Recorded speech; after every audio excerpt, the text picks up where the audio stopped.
Mm. This question has been asked since time immemorial. I remember in my own life, I had heard so many things from religious people, from atheistic people. Some claim that God exists, but specifically and exclusively according to their religion, he exists. And others deny that God doesn't exist at all, sometimes just on the basis of people's vision of the tragedies and the sufferings of this world. Or sometimes people disclaim God's existence on the basis of scientific evidence. So I began to think that throughout history, the greatest, most compassionate people that perhaps ever lived in all cultures, in all places, in all times, were people who gave their lives to God. In the Christian faith, Jesus, Saint Francis, they gave their lives for the welfare of others. They gave their lives to spread love. And they not only claimed that God exists, but they claimed to be feeling God and seeing God. And then in Islamic faith, the Prophet Muhammad, his experiences of God. In the Jewish faith, Moses, his complete sacrifice for his people, sacrifice of such love, and his testimony of his experience with God. And then in India we find people like Ramanujacharya, Madhvacharya, Lord Chaitanya. These personalities, they gave their lives for the welfare of other living beings. They were embodiments of compassion and such deep wisdom and such philosophy.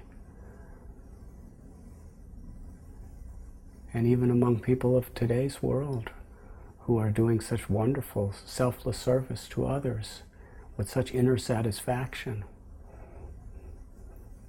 like my own Gurudev, His Divine Grace A.C. Bhaktivedanta Swami Prabhupada. The risks that he endured just to show kindness and give God's love to others. It was overwhelming to me. Then I have to think, are all these people liars? Are they lying to the public? Are they making up what they're saying? Are they duped into being just speaking out of ignorance? Well, if they are, then it's the greatest thing ever, because it's bringing about such wonderful, wonderful, deep qualities of love, compassion, self-satisfaction, and enlightenment. But to me, it's certain that they must be speaking the truth. They're the most honorable people that ever walked the earth. They're saying what they see, what they feel, what they experience, what they realized. They must be speaking the truth. And they're teaching us how to be genuinely good. They're teaching us about the eternal nature of the self and our eternal relationship with God, what everyone is ultimately looking for. And when we see through the eyes of such great souls and the scriptures, we can see God's presence everywhere, with every tree. The big oak tree, it all came from a little tiny seed. How many millions and millions of trees are growing There's no technology or science that could create that seed to make an entire tree sprout from it. It's a miracle. It's an absolute miracle. And every human being we see is a miracle. We're just so used to miracles that we take them to be ordinary. But a husband and wife, or whatever, they come together, and somehow or other there's a transfer of a seed into the ovum. They don't know what's going on. And then there's the emulsification, and that little seed begins to develop, and it starts to develop organs and limbs and senses. And very systematically, in about 9 months' time, a beautiful baby's born. Did the mother and father organize? Now let's put the eyes and put the legs. They don't know what's happening. It's all just by nature. What an intelligence. What an incredible technology.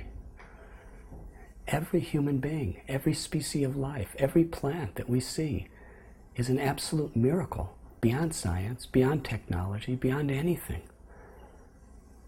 It's the glory of God. It's the testimony of God.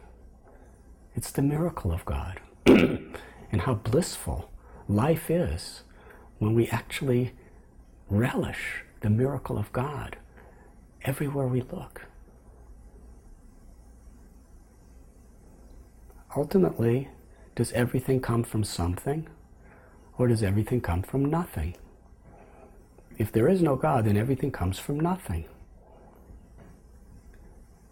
If there is a God, then God is that something from which everything is coming. The Vedanta Sutra says, Janmadya Shalyataha, which means the absolute truth, or God, is whom everything emanates from.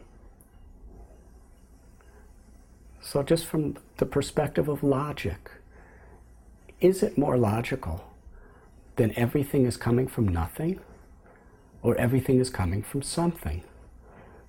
We've never seen anything within our experience that comes from nothing. Everything is coming from something. So it is logical that ultimately everything is coming from something, and that ultimate something, according to all the sages of the past, all the scriptures throughout the ages and all times, that something is God. So if it is logical, why not make a serious study? It is explained in the Vedic literatures, Bhagavad Gita, Yada yada hi dharmasya glanir bhavati bharata abhyutanam adharmasya tadatmanam srijamyam. That supreme something, that source of everything, or God, descends within this world time and again to reveal himself, to reveal the nature of everything in its relationship with God. And that is the science of self-realization, to make a serious study of understanding how everything is connected to its source.